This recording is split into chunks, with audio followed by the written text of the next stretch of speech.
우리 지난 한 주간 우리 실패에서 회복으로라는 주제로 특별 새벽 기도를 가졌습니다.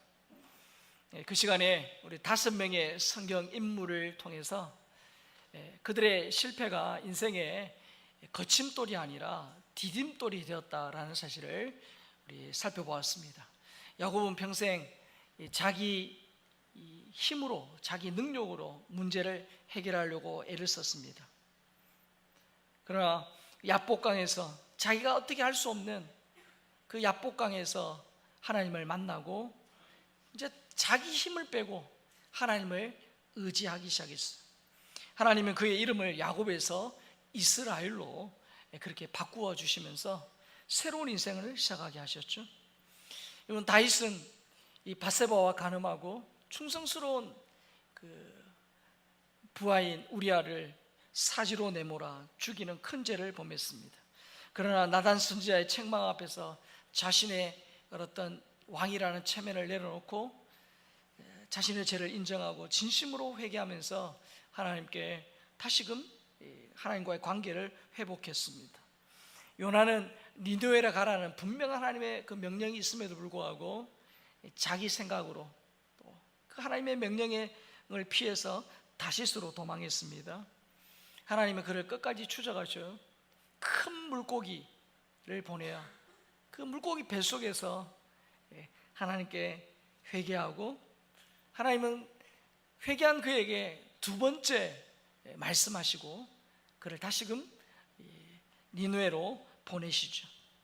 베드로, 내가 죽을지언정 예수님을 끝까지 따르겠다라고 혼장담했던 그가 예수님을 3번이나 모른다고 부인합니다. 그 사람들의 그 비난과 사람들의 그 지적에 두려운 나머지 예수님을 배반한 것이.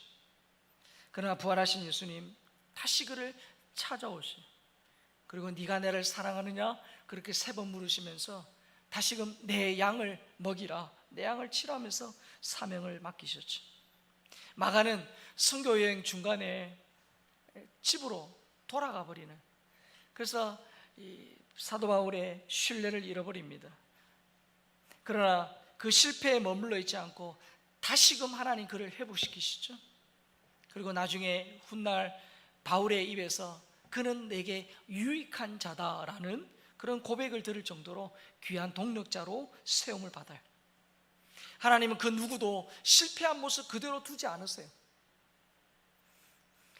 넘어졌던 사람은 하나님 다시 이렇게 세우세요. 도망쳤던 사람은 다시 일할 수 있도록 부르십니다. 그리고 포기했던 사람에게 다시 새 힘을 주세요. 실패가 그들의 인생의 끝이 아니었다는 거예요. 실패한 그 자리에서 하나님은 다시 일어날 수 있도록 그들을 격려하시고 새로운 시작을 허락하셨어요. 자, 우리 모두도 인생의 크고 작은 실패를 경험합니다. 자, 그런 실패 앞에서 하나님이 우리를 다시금 새롭게 하신다라는 그런 마음을 먹지만 우리 한편에 뭐가 있습니까? 또 넘어지면 어떡하나, 또 라는 어떤 두려움이 있어요. 자, 오늘 본문에도 그런 두려움을 느낀 한 사람이 등장하죠. 바로 모세예요. 여러분, 모세는 또 특이한 이력을 가졌잖아요. 히브리인으로 태어났지만 이 바로의 딸, 애굽의 바로의 딸에게 입양되어서 애굽 왕궁에서 자라요. 여러분, 사도행전 7장 22절에 보면 이렇게 돼 있잖아요. 같이 읽겠습니다. 시작. 예를 배워 그의 말과 하는 일들이 능하더라. 모세는 당시 지금의 미국과 같이 최고의 강대국에서 최고의 엘리트 교육을 받았어요. 그에겐 지력이 있고 그에게 능력이 있고 권력이 있었어요. 젊음이 있었어요. 그러다 어느 날 이 모세는 애굽 사람이 자기 동족 히브리인을 괴롭히는 것을 보고 그냥 어떻게 분노해서 그 애굽 관리를 죽입니다. 자기 민족을 돕고 싶은 마음이 정말 불과 같이 끓었지만 하나님의 때와 방법을 기다리지 않고 자기 힘으로 문제를 해결하려고 한 거죠. 그 결과 모세의 인생은 하루아침에 추락합니다. 애굽 사람을 죽인 일이 바로에게 알려지자 급히 미디안 광야로 숨어 들어가죠. 자기 힘으로 민족을 구원하려고 했던 사람이 이제는 자기 몸조차, 자기 생명조차 지킬 수 없는 그런 도망자가 된 거예요. 사랑하는 성도 여러분, 우리에게도 모세와 같은 이런 모습이 있지 않습니까? 하나님께 묻기보다 내가 결정합니다. 하나님의 뜻보다 내 생각, 내 욕심, 내 어떤 기호, 내가 원하는 것을 따라갈 때가 있어요. 우리는 기도하기보다 어떻게 해요? 머리로 계산기를 두드려요.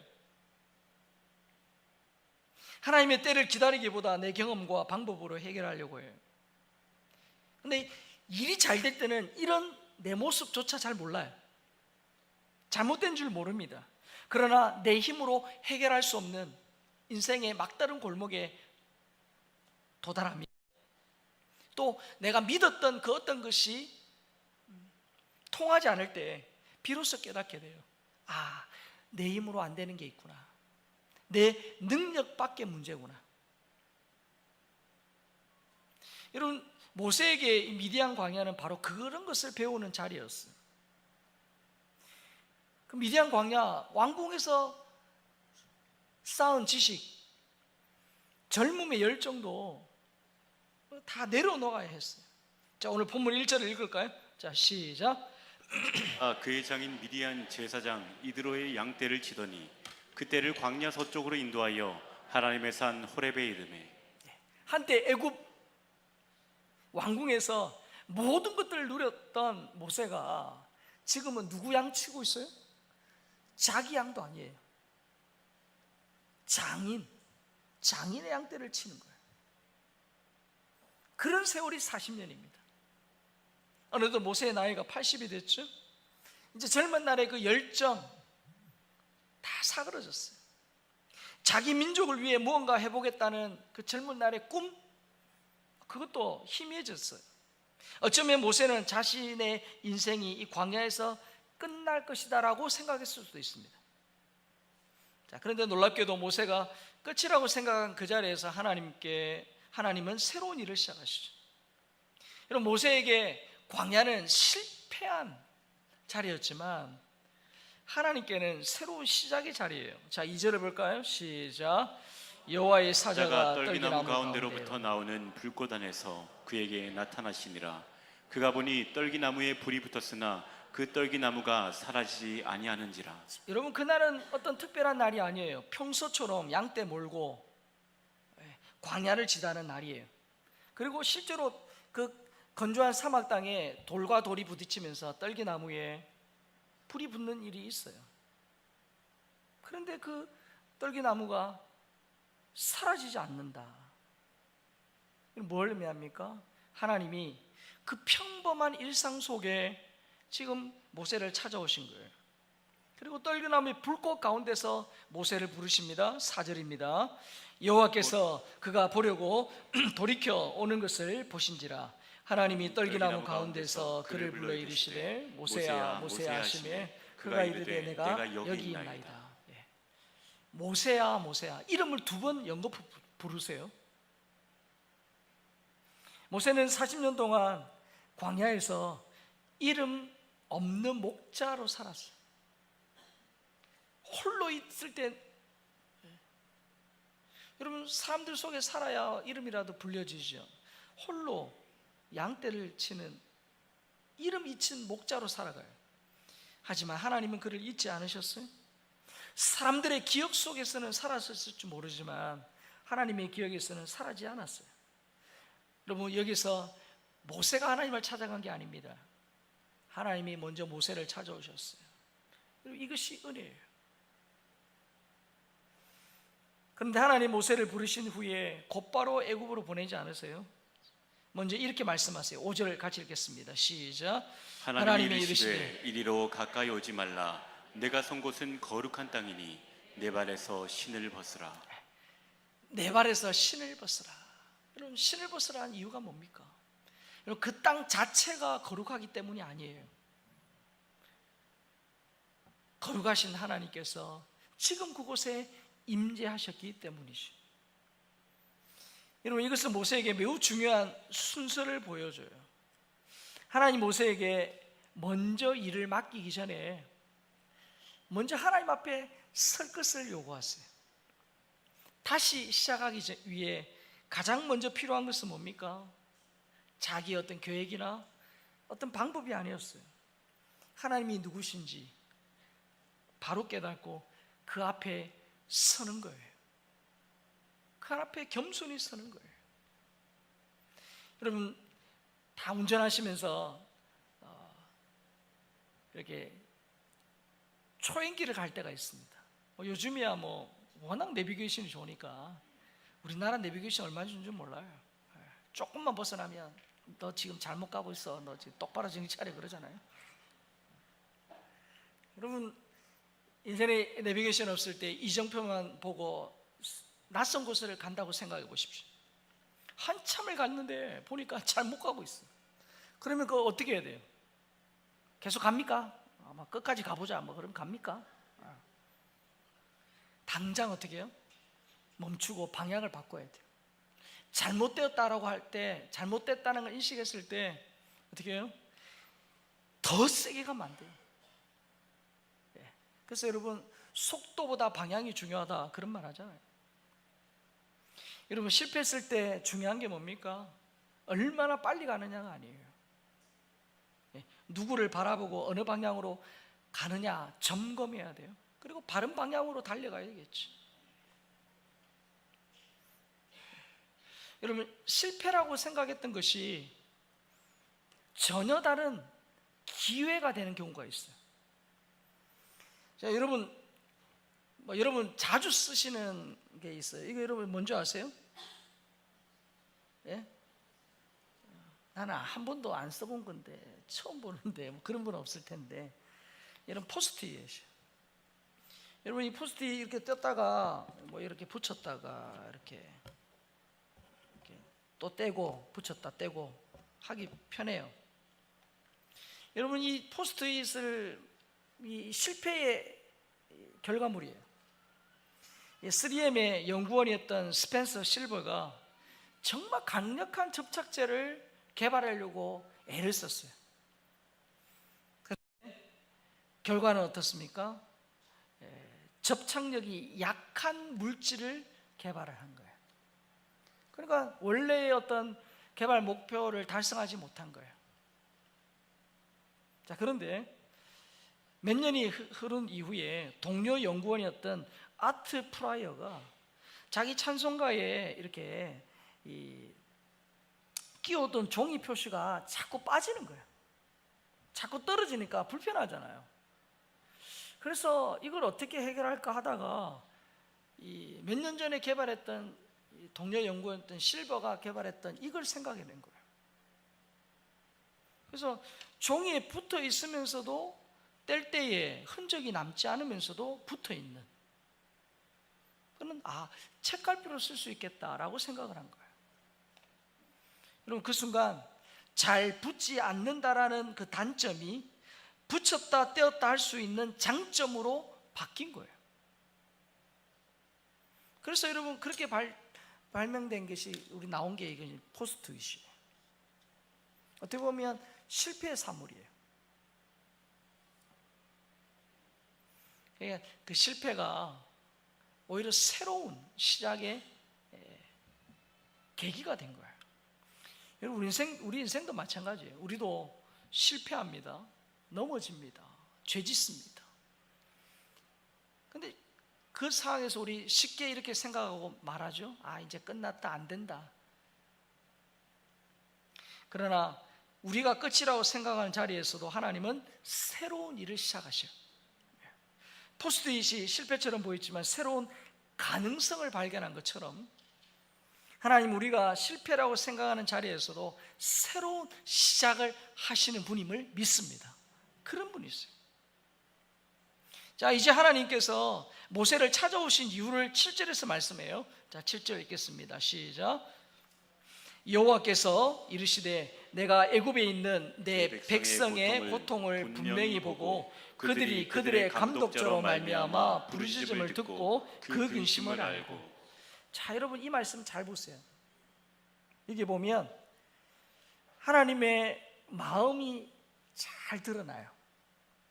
저기 보세요. 분명히 뭐고요? 보고 부르짖음을 듣고 그 근심을 알고, 그렇게 돼 있죠. 나는 보았다, 나는 들었다, 나는 알고 있다. 여러분, 이스라엘이 애굽에서 지금 400년간 지금 종살이하고 있어요. 여러분, 우리나라 일제 36년, 35년, 여러분 35년만 해도 지금도 일제의 잔재가 남아있는데 그 10배가 넘는 400년이에요. 그러니까 이스라엘 백성은 오랜 고통 속에서 하나님이 자신들을 잊었다고 생각했어요. 그러나 하나님은 그들의 고통을 보고 계셨고 듣고 계셨고 알고 계신다, 그렇게 말씀하세요. 여러분, 우리에게도 이런 경우가 있잖아요. 하나님이 내 인생에 아무 일도 하지 않는다라고 느껴질 때가 있어요. 오랜 시간 기도했음에도 여전히 그 기도가 응답되지 않는 답답함, 우리에게도 있습니다. 그러나 오늘 말씀은 분명히 말씀하세요. 하나님은 외면하는 것도 아니고 모르시는 것도 아니고 일부러 그러시는 것도 아니고 하나님 보고 계시고 듣고 계시고 알고 계시다는 거예요. 근데 하나님은 아시는 것으로 끝나지 않아요. 자, 8절 말씀 봅니다. 8절 시작. 내가 내려가서 그들을 애굽인의 손에서 건져내고 그들을 그 땅에서 인도하여 아름답고 광대한 땅, 젖과 꿀이 흐르는 땅, 곧 가나안 족속, 헷 족속, 아모리 족속, 브리스 족속, 히위 족속, 여부스 족속의 지방에 데려가려 하노라. 보세요, 뭐라고 되어 있어요? 내가 내려가서 그들을 애굽인의 손에서 건져내고, 그렇게 말씀하세요. 하나님이 직접 행동하시겠다는 거예요. 여러분, 여기서 중요한 사실을 발견합니다. 여러분, 이스라엘을 출애굽, 이스라엘의 구원하는 일의 주원은 누구십니까? 하나님이세요. 모세가 아니라 하나님이세요. 40년 전에 모세는 내가 해야 된다라고 생각했어요. 그래가지고 자기 어떤 방법으로, 자기 힘으로 동족을 구하려다가 결국 어떻게 해요? 살인자가 되죠. 그런데 이제 하나님이 뭐라고 말씀하세요? 내가 하겠다는 거예요. 내가 내려가서. 여러분, 이것이 모세가 광야 40년 동안 배워야 했던 가장 중요한 교훈이에요. 여러분, 하나님의 일은 내가 하나님을 대신해서 하는 게 아니에요.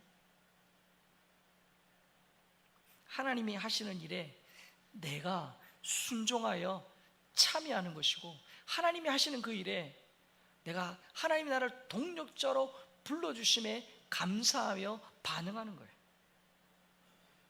여러분, 교회사에 이름이 비슷한 두 청교도가 있어요. 존 오웬과 존 버년이에요. 아마 여러분 들어보셨을 거예요. 여러분, 이 학식과 영향력을 갖추었던 위대한 신학자였던 존 오웬. 존 오웬의 이 설교문 책 읽어보면요, 굉장히 어떻게 해요? 깊이가 있습니다. 자, 그런데 반면에 존 버년은 정식 교육을 받지 못한 그런 사람이에요. 그런데 이 존 오웬이 존 버년의 설교를 굉장히 어떻게 해요? 귀하게 여겼어요. 두 사람은 서로 배경이 굉장히 다릅니다. 하지만 존중하는 관계. 당시 영국에서는 이 국교회의 방식에 따라 설교해야 돼요. 그렇게 그걸 따르지 않으면 박해가 있었어요. 그런데 존 버년이 당시에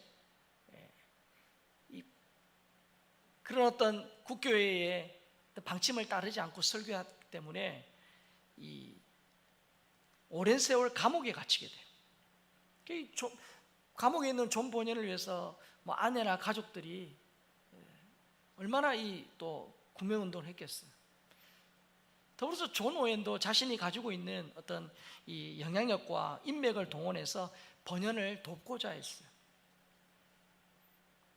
자, 그런데 참 애석하게도 하나님이 사람들이 원하는 때에 어떤 원하는 방식으로 존 번연이 감옥에서 이렇게 풀려나지를 못하는 거예요. 복음을 전하던 사람이 감옥에 갇혔으니까 사람의 눈에는 그의 사역이 이제 끝났다라고 생각할 수도 있지 않습니까? 왜 하나님께서 저 존 번연을 빨리 그렇게 감옥에서 나오게 하지 않을까? 왜 그러실까? 그런 의문이 들 수 있는 상황이에요. 그런데 여러분, 감옥의 문이 닫혀 있다고 하나님의 일도 하나님 일까지 멈춘 게 아니죠. 번연이 감옥에서 글을 많이 써요. 근데 그 시기에 훗날 세계적인 기독교 고전이 된 철로역정의 상당 부분을 집필하게 돼요. 그래서 몸은 감옥에 갇혀 있지만 어떡합니까? 하나님의 일은 갇혀 있지 않았다는 거예요. 감옥의 벽을 넘어 수많은 사람에게 복음을 전하는 그 놀라운 그 기초를 그곳에서 다질 수 있었다는 거예요. 여러분, 사람의 계획은 뭡니까? 존 번연이 감옥에서 나오는 거예요. 그러니까 하나님의 계획은 그보다 훨씬 크고 위대하셨어요. 하나님은 감옥의 문이 열리기를 기다리신 것이 아니라 닫힌 감옥 안의 시간까지 사용하신 거예요. 자, 우리도 그래요. 우리도 때로는 이 닫힌 문을 보면서 애석해합니다. 안타까워요. 하나님이 이럴 수 있느냐라고 탄식해요. 그러나 여러분, 문이 열려야 하나님께서 일하신다라고만 생각하면 안 돼요. 문제가 해결되어야만 하나님이 응답하셨다라고 생각하지 말아야 돼요. 내가 세운 계획대로 되지 않는다 할지라도 하나님은 일하고 계세요. 닫힌 문 너머에서 하나님 일하고 계세요. 내가 원하는 문이 닫혔다고 하나님의 길까지 막혔냐? 그렇지 않다는 거예요. 내가 아무것도 할 수 없는 자리에서도 하나님은 여전히 일하고 계시다는 거예요. 여러분, 이것을 우리가 오해하면 안 됩니다. 실패하면 반드시 하나님이 더 좋은 일이 생기게 하신다라고 그렇게 단순히 공식적으로 생각하면 안 돼요. 우리는 왜 하나님이 어떤 문을 여시고 어떤 문을 닫는지 다 이해하기 어려워요. 이 현실 세계에서 불의가 정의를 이기는 것 같은 그런 불합리한 일들이 있을 때 왜 하나님이 침묵하시는지 우리가 다 이유를 알 수 없어요. 때로는 의인이 고난받는 현실에 대해, 믿음으로 사는 사람이 어려움을 당하는 그 현실에 대해 우리가 다 이해할 수 없어요. 우리 인생의 욕과 같은 그런 일들이 일어날 수 있다는 거예요. 근데 문제는 우리가 인정해야 될 거 하나 있어요. 내가 이해하지 못한다고 하나님께서 일하지 않는 거 아니에요. 내 이 짧은 학식으로, 내 미천한 경험으로 이 우주 만물을 다 움직이시는 하나님을 다 논리적으로 이해한다는 건 교만이에요. 그 자체가 불가해요. 우리가 겸손히 인정해야 될 건 뭡니까? 내 계획이 막혀도, 내 어떤 일이 잘 안 되어도 하나님의 계획은 어떻게 해요? 막히는 법이 없고, 내 방법이 안 돼도 하나님은 어떻게 해요? 하나님의 방법대로 일하고 있다는 걸 우리가 기억해야 돼요. 모세의 삶이 바로 그런 사실을 보여주잖아요. 그래서 10절에서 하나님이 말씀하세요. 10절 읽을까요? 자, 시작. 이제 내가 너를 바로에게 보내요. 너에게 내 백성 이스라엘 자손을 애굽에서 인도하여 내게 하리라. 여러분, 여기서 놀라운 사실 하나 있습니다. 하나님이 다른 사람을 찾지 않으셨다는 거예요. 과거에 실패했던 그 모세를 다시 부르세요. 사심 전에는 자기 뜻과 자기 방법으로 나섰다가 실패했던 모세를 이제는 하나님의 뜻과 하나님의 방법으로 다시 애굽에 보내겠다라고 말씀하세요. 우리는 실패하면 이제 끝났다, 안 된다, 나는 안 되는 사람인가 보다, 그냥 될 대로 되라, 뭐 그렇게 생각이 쉬우나, 하나님 그러지 않으시다는 거예요. 오히려 하나님은 우리의 실패까지도 연약함까지도 들어 쓰셔요. 그 실패를 통해서 내 힘으로 안 되는구나. 누구를 붙들게 돼요? 주님을 붙들게 돼요. 실패를 통해 내 힘을 내려놓고 하나님을 의지하는 사람으로 빚어갔어요.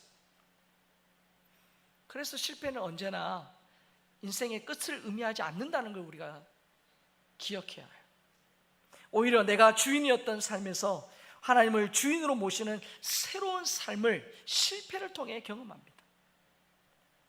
자, 그런데 여러분, 하나님의 말씀을 들은 모세의 반응이 뜻밖이에요. 11절 같이 읽습니다. 시작.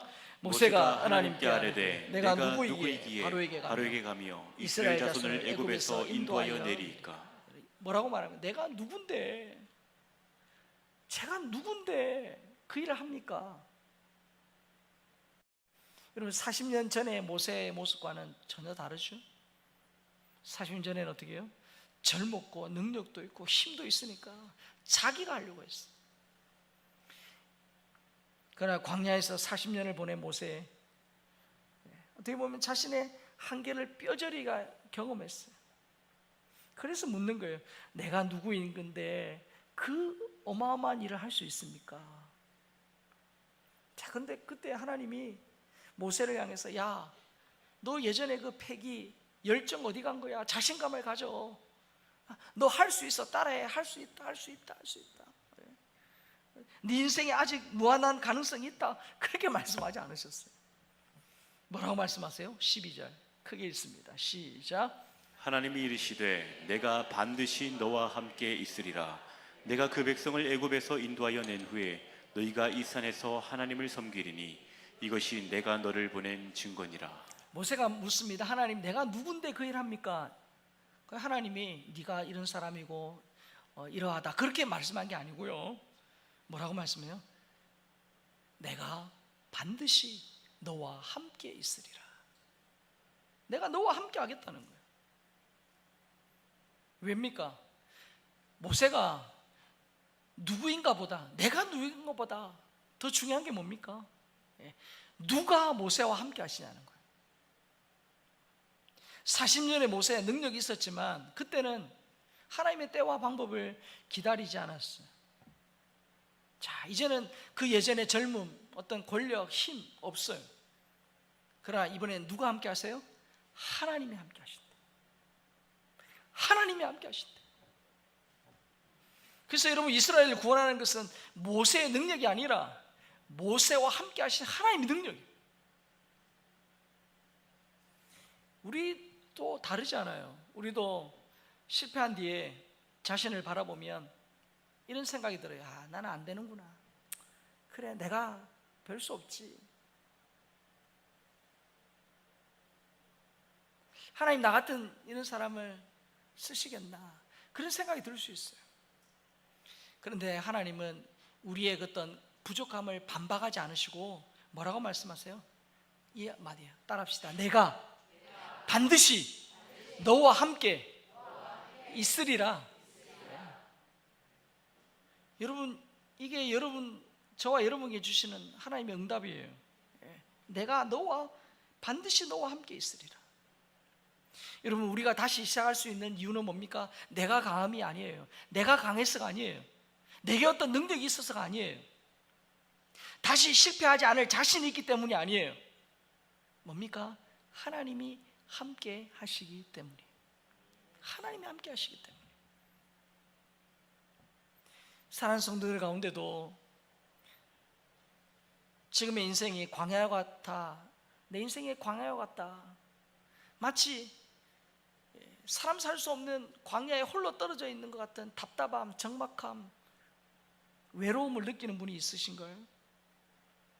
실패 때문에 모든 것이 끝났다라는 마음이 내 마음에 가득한 그런 분이 계신가요? 너무 늦었다 라고 생각하는 분들이 있습니까? 모세를 보세요. 모세 나이 80에 하나님이 그를 부르셨어요. 아무것도 없는, 자기 양도 아니에요. 장인의 양을 치는 그 모세에게 주님이 오셨어요. 그래서 하나님께는 어떤 나이에도 늦지 않습니다. 광야의 40년 헛되지 않았어요. 모세의 그 광야 40년이 있었기 때문에 그가 나중에 이스라엘 백성들을 광야에서도 잘 인도할 수 있었어요. 모세에게 끝처럼 보였던 광야가 하나님께는 새로운 시작의 자리였어요. 여러분, 야곱도 넘어졌어요. 그 성군 다윗도 죄를 짓고 실패했어요. 요나도 도망쳤어요. 베드로 예수님 부인했어요. 마가 중간에 포기했어요. 오늘 이 모세도 어떻게 합니까? 자기 힘 능력으로 하려고 했다가 낭패를 봤어요. 실패했어요. 그러나 하나님은 그들의 실패를 인생의 마지막 장으로 마침표로 찍은 게 아니라 다시금 반전할 수 있는 쉼표로 쓰셨다는 걸 기억해야 돼요. 사랑하는 성도 여러분, 다시 시작하면 돼요. 그런데 이번에는 내 힘이 아니라 내 능력이 아니라 내 계획이 아니라 뭘로 시작해요? 하나님이 나와 함께 하신다는 그 사실 붙들고 시작하는 거예요. 내 방법이 아니라 하나님의 뜻 안에서 말씀 따라 가야 돼요. 여러분, 내 가능성을 바라보는 게 아니에요. 내 인생을 붙들고 계시는, 그리고 내 인생을 반드시 결국은 합력하여 선을 이루실 그 하나님의 가능성을 보며 나아가는 거예요. 여러분, 우리 앞에 여전히 광야가 있을 수 있습니다. 당장 길이 없는, 먹을 것이 없는 광야를 지금 걸어가고 있는 그런 답답함을 우리가 경험할 수 있어요. 하나님이 우리를 버리신 게 아니에요. 그 광야에서 나를 새롭게 빚으세요. 나를 그곳에서 어떻게 해요? 새로운 사람으로 다듬으세요. 그래서 여러분, 어떻게 보면 인간의 끝이 내 힘과 내 능력, 내 가진 것을 다 포기하고 이제는 끝났다라고 생각하는 인간의 끝이 새로이 내 인생의 반전을 이루신 하나님의 시작이에요. 근데 하나님은 새로 시작할 때 우리를 홀로 두지 않으시고 반드시 내가 너와 함께 하겠다, 그렇게 약속하세요. 여러분, 하나님이 우리와 함께 하시는데 염려할 게 뭡니까? 하나님이 나와 함께 하시는데 염려할 게 뭐예요? 하나님 나와 함께 하신다는데, 사랑하는 성도 여러분, 광야에 같은 이 세상 살 때 인간의 끝이 하나님의 시작이라는 것을 기억하고 하나님이 지금도 나와 함께 하신다는 이 분명한 확신을 가지고 이번 한 주간도 믿음으로 승리하는 저와 여러분 될 수 있기를 주의 이름으로 축복합니다.